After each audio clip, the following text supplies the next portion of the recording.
आपल्या प्रारब्धात जे लिहिलं आहे तेच घडतं.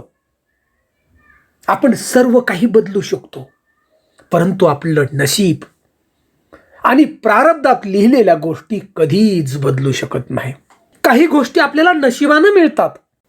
एखादी मुलगी जर खूप श्रीमंत घराण्यात जन्माला आली असेल आणि तिच्या प्रारब्धात गरिबाची पत्नी म्हणून जीवन जगणं लिहिलेलं असेल, तर ती ज्या घरात जाईल तिथे गरिबीतच तिला जीवन जगावं लागेल. आपली इच्छा नसली तरी देखील प्रारब्धात जे लिहिलेलं आहे ते आपल्याला भोगावंच लागतं. अनेक जणांना वाटत असेल की आम्ही खूप परमेश्वराची भक्ती करतो तर आमचं प्रारब्ध बदलू शकेल. तर मित्रांनो, तुम्ही कितीही ईश्वराची भक्ती केली तरी देखील तुमचं प्रारब्ध बदलू शकत नाही. केवळ तुमच्या आयुष्यामध्ये आलेले दुःख, वेदना ह्या कमी होऊ शकतात.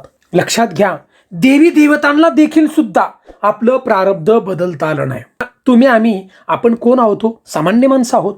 विचार करा, प्रभू रामचंद्र भगवान विष्णूचा अवतार, परंतु ज्या वेळेला या विश्वाच्या कल्याणासाठी, राक्षसांच्या वधासाठी या पृथ्वीवरती आले मनुष्याच्या रूपात, आणि त्यावेळी 14 वर्ष वनवासात जावं लागलं.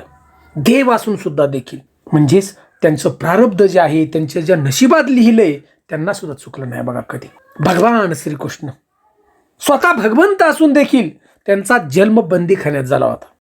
तर मित्रांनो, आजच्या व्हिडिओमध्ये सुंदर अशा 2 छोट्याशा गोष्टी आपण ऐकणार आहोत की जे नशिबात लिहिलंय, म्हणजे जे प्रारब्धात आहे ते घडणारच. आणि मित्रांनो, त्यासाठी आमचा हा व्हिडिओ नक्की शेवटपर्यंत आपण मन लावून ऐका. चॅनलवरती प्रथम असाल तर नक्की सबस्क्राईब करा. शेवटी कमेंट आम्हाला ओम नमो भगवते वासुदेवाय नमः अशी कमेंट जरूर करा.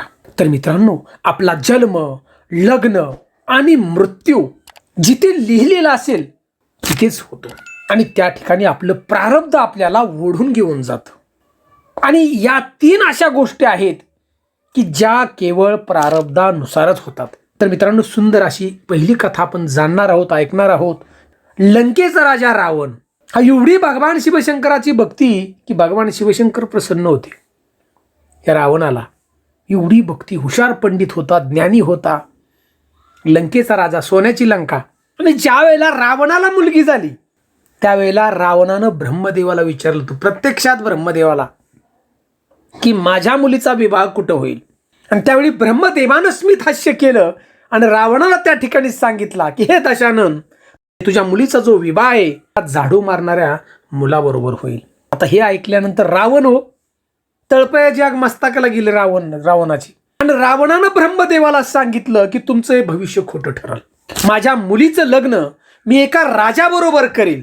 लक्षात घ्या, काळालाही थांबवण्याचा प्रयत्न या ठिकाणी रावणानं केला. मग रावणा नगरीत असणारा जो झाडूवाला आहे त्या झाडूवाल्याबरोबर विवाह होणार हे ब्रह्मदेवानं सांगितलं होतं. आणि दुसऱ्याच दिवशी रावणानं त्या झाडूवाल्याचं पायाचा अंगठा कापला आणि आपल्या शिपायांना सांगितलं की ह्याला समुद्रात टाकून देणार लगेच नेऊन. कसा विवाह होतोय ती मी पाहतो.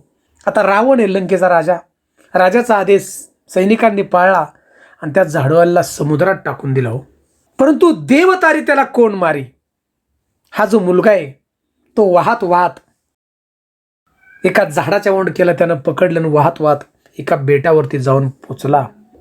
आणि त्या बेटावरचा जो राजा आहे बेटाचा, तो मृत्युमुखी पडला होता. आणि त्या राज्याची एक पद्धत अशी होती की हत्तीच्या गळ्यात माळ घातलेली होती फुलांची, आणि ती माळ ज्या युवकाच्या गळ्यात घालेल तो राजा बेटाचा. आणि तो वाहत वाहत गेलेला मुलगा त्या बेटावर पोचला आणि अक्षरशः हत्तीने त्या ठिकाणी बघा ती माळ आहे ना त्या मुलाच्या गळ्यात घातली आणि तो बेटाचा राजा झाला बघा झाडूवाला. थोडे दिवस निघून चाललेली होती आणि रावण हा आपल्या मुलीला वर शोधत होता. आता राजा बेटाचा आणि ह्या बघा राजाबरोबर लग्न त्या ठिकाणी या रावणाच्या मुलीचं ठरलं. आता लग्न वगैरे सगळं थाटामाटात झालं आणि रावणानं आपल्या जावयाला घरी बोलावलं होतं जेवायला लंकेत पाहुणचार करण्यासाठी. आणि त्यावेळी रावण सांगू लागला आपल्या जावयाला की ब्रह्मदेवही खोटे बोलतात. ब्रह्मदेवानं सांगितलं होतं की माझ्या मुलीचं लग्न एका झाडूवाल्याबरोबर होईल. आता हे वाक्य ऐकताच जो बेटाचा राजा म्हणजे रावणाचा जावई त्या ठिकाणी म्हणाला की मीच तो मुलगा आहे झाडूवाला. लक्षात घ्या, लग्नाच्या ज्या गाठी आहेत त्या स्वर्गातून ठरलेल्या असतात बघा. ब्रह्मदेवानं त्या गाठी बांधलेल्या असतात. मित्रांनो, जे प्रारब्धात लिहिले ना ते कधीच चुकत नाही बघा, कधीच नाही. अशा अनेक घटना तुम्ही पाहिल्या असतील, मृत्यूच्या घटना पाहिल्या असतील बघा. अशी कित्येक लोक आहेत, रस्ता क्रॉस करता करता ॲक्सिडेंट होतो, झोपेतच मृत्यू होतो. अशी कित्येक लोक आहेत की गाड्यांचा ॲक्सिडेंट होतो. परंतु लक्षात घ्या, हा मृत्यू आहे म्हणजे हे प्रारब्ध त्या ठिकाणी त्याला ओढून घेऊन जातं आणि त्याच ठिकाणी मृत्यू होतो. मृत्यू कधीच चुकला नाही बघा. पिंजऱ्यात जरी ठेवला ना तरी मारणारच. कितीही नामवंत डॉक्टर आणले अमेरिकेहून तरी मारणारच. तर मित्रांनो, सुंदर अशी गोष्ट आहे गरुडाची. भगवान विष्णूंचा गरुड वाहन आणि त्याची आई आजारी पडली. आता आजारी पडल्यानंतर गरुड आपल्या आईला भेटायला आला. आईच्यावरती फार प्रेम गरुड करत होता. आता गरुडाची आई आजारी म्हणल्यावर काय सगळे देव भेटायला आले हो. प्रत्येक देव येऊन चौकशी करून गेले गरुडाच्या आईची.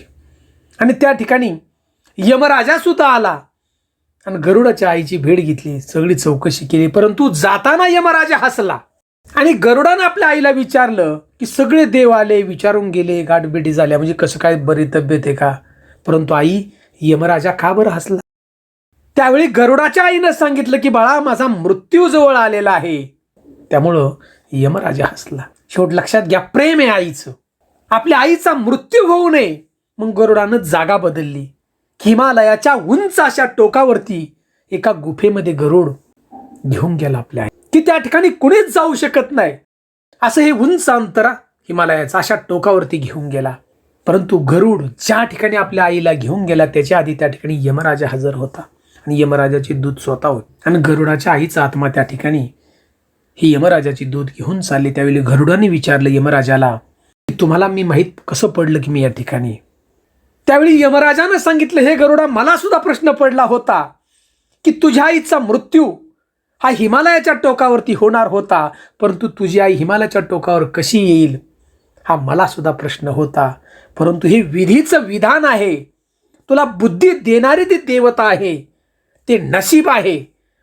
त्याला बुद्धी मिळाली की तू त्या ठिकाणी तुझ्या आईला घेऊन जा, ती जागा सुरक्षित आहे.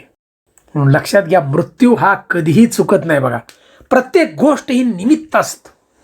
एखादा ठेस लागून पडतो, एखादा गाडीला धडकतो, एखादा झोपेत असतो, काय अनेक मृत्यूचे प्रकार आहेत. परंतु लक्षात घ्या, हे सगळं निमित्त आहे हो. ज्याचा जन्म होतो त्याच दिवशी ती तारीख लिहिलेली असते मृत्यूची. फक्त निमित्त असतं सगळ्या घट. म्हणून मित्रांनो, जीवन जगताना भगवंताची सेवा करावी. भगवंताच्या नामस्मरणात, परोपकारात, गोरगरिबांच्यावरती दया करा, प्राणी मात्रावरती दया करा. कारण आपण येतानाही काही आणलं नाही आणि जातानाही काहीच घेऊन जाणार नाही. त्रिकाल सत्तेत तुम्हाला, मला, सगळ्यांना माहीत. यासाठी मित्रांनो, जन्म, मृत्यू, धन, संपत्ती हे सगळं नशिबानुसारच मिळतं बघा. कोणावर जळण्याची आपल्याला गरज नाही. सुंदर अशा या गोष्टी आवडल्या असत्याल तर ओम नमो भगवते वासुदेवाय नमः अशी कमेंट आम्हाला जरूर करा. चॅनलवरती प्रथम असाल तर नक्की सबस्क्राईब.